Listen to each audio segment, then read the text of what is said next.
Professor Gruber, what did you mean when you said they proposed it and that passed because the American people are too stupid to understand the difference? When I said that, I was at a conference being glib and, quite frankly, trying to make myself seem smart by insulting others. Are you offering the venue as a defense for saying it or for meaning it? I'm offering it as a defense for using inappropriate and hurtful and inexcusable language to express. Well, what did you mean by too stupid to understand the difference? Congressman, I didn't mean anything about it by it. Well, you said it. You had to admit it. I was once again being glib and trying to make myself seem smarter by reflecting. Well, what did you mean when you said it was a very basic exploitation of the lack of economic understanding of the American voter? What did you mean by that? Once again, it's another example of my inexcusable arrogance in trying to insult others to make myself seem smarter. Well, what did you mean when you said the American people don't care about the uninsured? Once again, that was an overstatement of trying to conjecture on political topics in which I'm not an expert. Well, you know what, Professor Gruber, I have listened to you all morning talk about your lack of political acumen and that you're not a politician, so therefore you don't know not to call people stupid. Most of the people watching this morning aren't politicians, and they don't call people stupid. And I can't help but note, Professor Gruber, and another one of your quotes, which I'll read to you, that was politically infeasible. You remember saying that?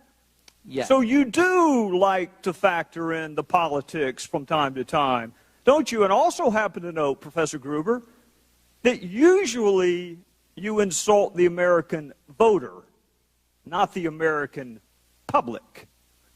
So you do factor in politics, don't you? I have tried a number of occasions, pretended that I know more about politics. Do you think not being a politician is a defense? And is that your defense this morning? I mean, I know initially you said that you offered these comments at a conference. I think you meant conferences, plural, but you said conference when you went on a very obscure television show and initially apologized for what you said were inappropriate comments. And now today your defense is that you're not a politician. Is that the best you can come up with? The best I come up with is to really just apologize for an inexcusable. Well, but I want to know, I mean, the pervasiveness of your quotes is so much that it has to be more than that. It has to be more than just an episodic mistake that you made.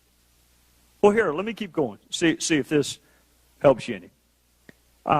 What did you mean when you said you wish that you had been able to be transparent, but you'd rather have the law than not? Once again, it was my trying to conjecture about a political process in which I'm not an expert. Well, what did you mean when you said it was written in a tortured way to make sure the CBO didn't score the mandate as a tax? Once again, it was using inappropriate language to try to sound impressive about something to my colleagues. Do you see a trend developing here, Professor Gruber? I don't understand the question. It's a lot of stupid quotes you've made. That's the trend. A lot of you see them? Inexcusable quotes. Yeah. Right. And again, your defense is that you're not a politician. The lack of transparency is a huge political advantage. Well, what does a non-politician do in talking about political advantages? A non-politician is talking about political advantages to try to make himself seem smarter by conjecturing about something he doesn't really know. So you're a professor at MIT and you're worried about not looking smart enough? Yes. Okay. Well, you succeeded, if that was your goal. Now, I want to ask you, are you sorry? When did you realize that these comments were inappropriate? Because it took you about a year to apologize, so I'm trying to figure out if you realized sooner that they were inappropriate, or was it just the morning before you went on MSNBC that you realized that it was inappropriate? When did you realize that these comments are indefensible and inappropriate? I honestly didn't remember making them. You didn't remember calling your fellow citizens stupid, and you didn't remember saying that you're the only person who cares about the uninsured, that the rest of your fellow citizens don't give a damn about the uninsured? You don't remember saying that? I don't, because they were really glib and thoughtless comments that I made. Well, Professor Gruber, let me just tell you what it looks like from this vantage point, is that you thought that they were really pithy and really funny until the video showed up. And then even then, it took you a little while to apologize. And what I'm struggling with is whether your apology is because you said it or because you meant it. Which are you apologizing for? Because you said it or because you meant it? I didn't mean it. I'm apologizing. All of these quotes that I just read to you, you didn't mean a single one of them. Not a one. What I've said, Congressman, is that I was using glib, thoughtless, and really inexcusable language. You used them a lot.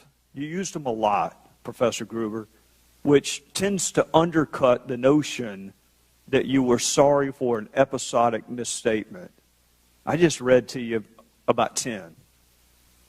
You see why people might possibly think the apology is a little disingenuous? Maybe. I'll yield back, Mr. Chairman. If the gentleman yield me just 10 seconds. Following up on Mr. Gowdy, when you made these repeated comments, these glib, inappropriate comments in an intellectual community with lots of other like-minded people, did anybody come up to you and tell you that what you were saying was inappropriate? Not that I can recall, no. I guess what you said was popular in that community.